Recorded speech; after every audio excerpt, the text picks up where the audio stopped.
Questa è la vera storia di Sant'Agata e la dedico a tutti i catanesi e a tutti i devoti di Sant'Agata nel mondo.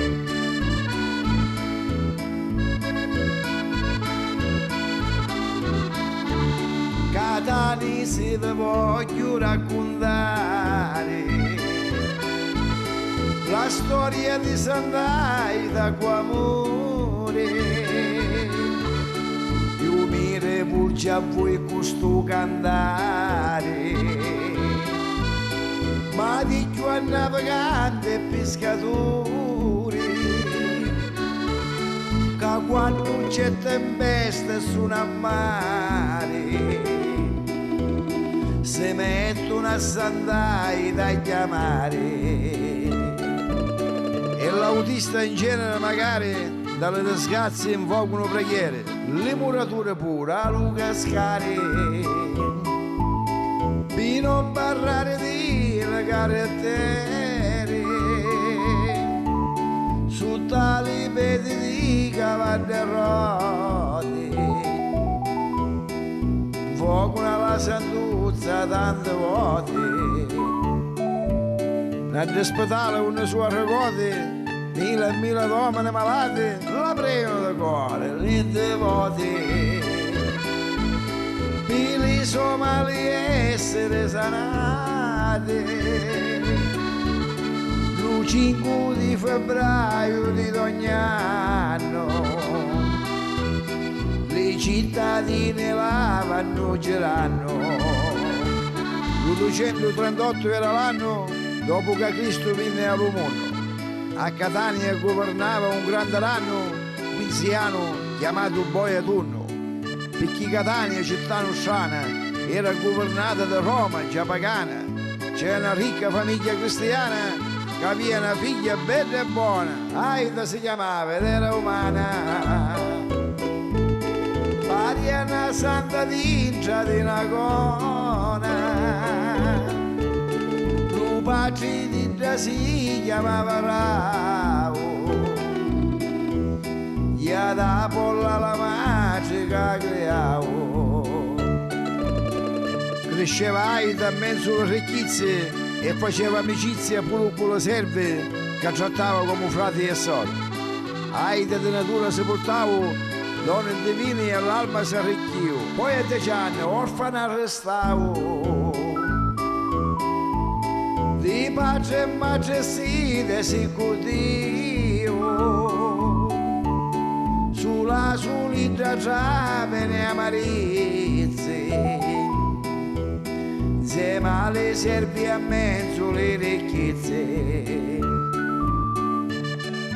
A 15 anni aveva mille bellezze e tanto fuori innamorate pazze, per imparare delle sue saggizie che le sagge vendevano dalle strapazze. Delle cose storte stava lontano, un cielo di aulo, sciammo e vano. Un giorno lo incontravo quinziano e se ne innamorava a perdere freno. Ma io è cristiano, io è pagano, gli aiuti fele guto ogni veleno, ma presto pensa come era buoni, portarla dalla sua religione e poi sposarla con pompe e cussoni, danno l'addio a tutti i cristiani, mai ti rifiutavo le indizioni di quinziani lì so cose vane, non si voleva affatto maritare, per chi l'amore a Dio voleva dare. In un momento non poté abbandonare, ad Aida pensava in tutto l'ore, e intanto mentre si salvare la legge dello grande imperatore, le giuderanno pagano romano per dare morte ad ogni cristiano.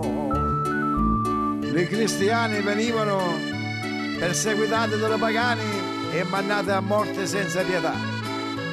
Venendo tutto questo quinziano, guai da si dimostrare il più buono. Ci disse, io te va, superi a mano.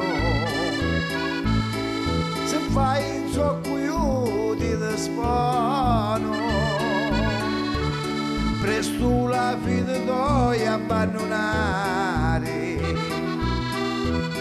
e a mia donna pulita di sposare. Aida ci rispondevo di no a parare, io mi marito presto con il Signore, io non sapeva che cava a fare. Era confuso il governatore,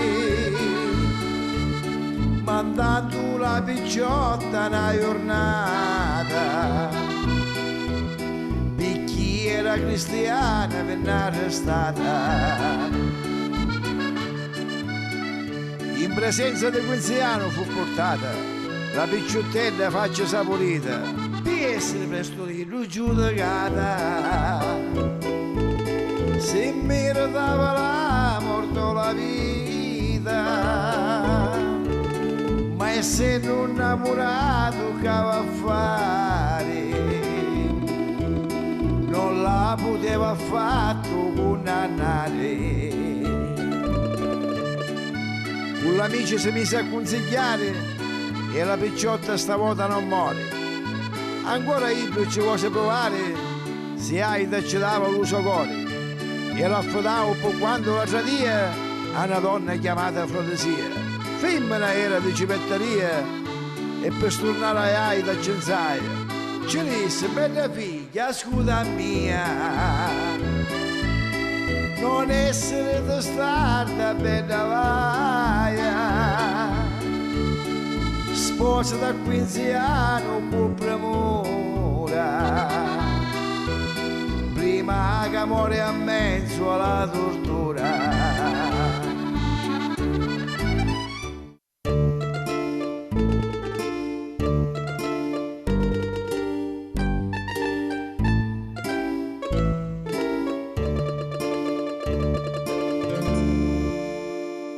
Ci rispondevo da no la creatura e chi ci riprovavo con più maniera. Poi feci in gran banchetto la signora, per chi dall'allegria stornare la spera. In tanti e tanti ci possono provare, ma non lo porta dai da votare.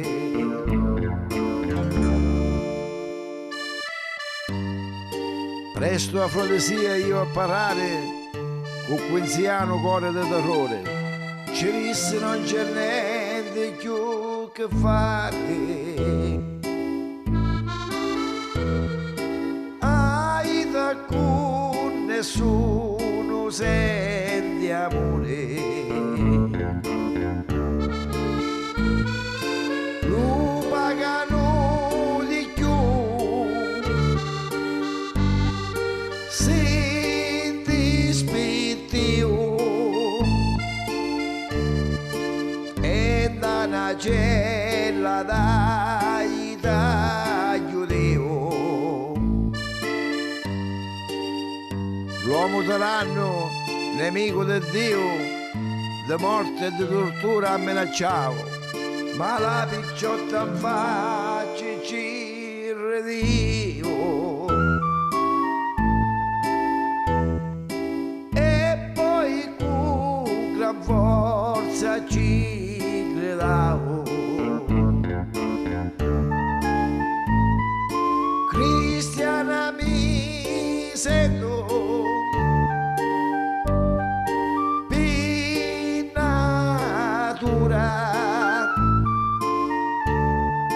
e non mi cangio mai casugno dura.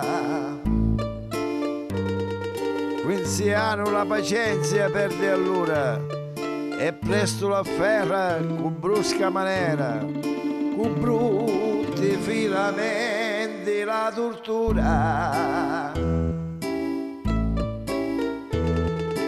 Ma hai da sempre forte Dio spera. E con le spine sai infugati ci vennero le carni lacerate. Aida disse quando mi ammazzate è sempre tardi, Barbara Casete. Poi quello te ne chiazzariati s'avvicinaro a dita più accanite fitta una colonna l'attaccarono e li pompi materni ci scipparono.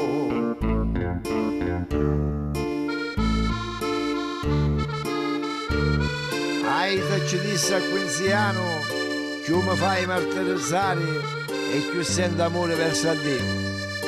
Mi facessi scippare le fonti della vita, ma ricordati che pure tu adattasti dallo petto delle tua madre. Poi in una cella sculusa la aiutarono per quando dava l'ultimo sospiro. Ma andando a cella ci fu un giorno chiaro, tutta si illuminava da giro a giro.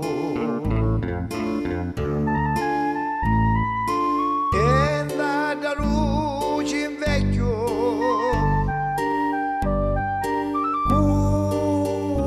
comparivo e ti sarai dati medico io. Vattene presto, padre mio, una guardia di Dio se ne addonavo. Io sogno per umana tu di Dio e dai tasi già di noi chiavo e da piccomera in fin di vita San Petro ni venne guarita. Scapparono le guardie alla parita della cella tutta illuminata e la trovarono senza una ferita. Ad Aida che fu martirizzata, gridarono tutte e due, corrite, corrite gente, miracolo, miracolo vivente. Ma Quinziano, barbaro potente, non si rese per vinto l'uberbante e la ittava a mezzo braccia ardente, ma s'allargava un fuoco da distante.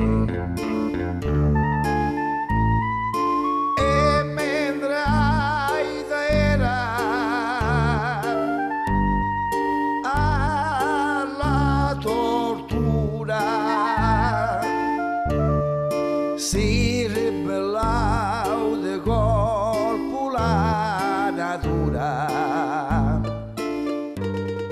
Tremavo la terra per la creatura e l'etna sbuffavo più fuoco ancora.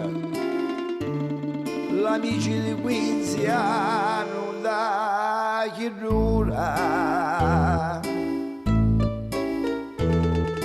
Lo terremoto l'ha ammazzato da fuori.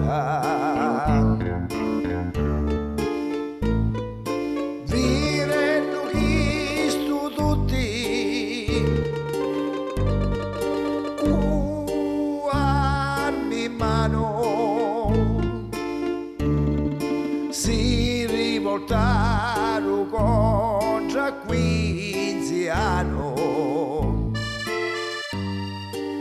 Da notte a notte scappava un pagano verso da Siracusa, uomo assassino.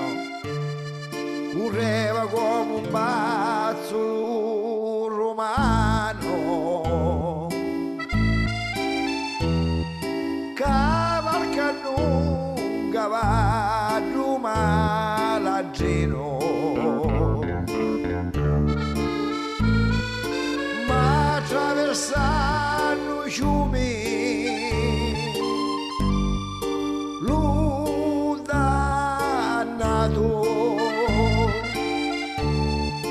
tra acqua e fagoni moriva affogato.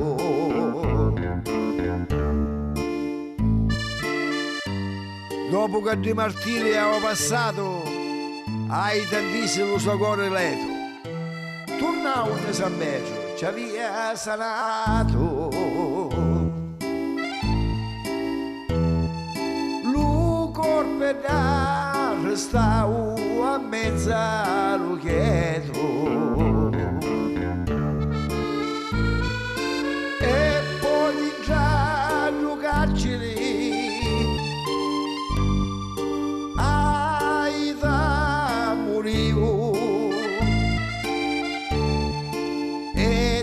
si dà così l'anima Dio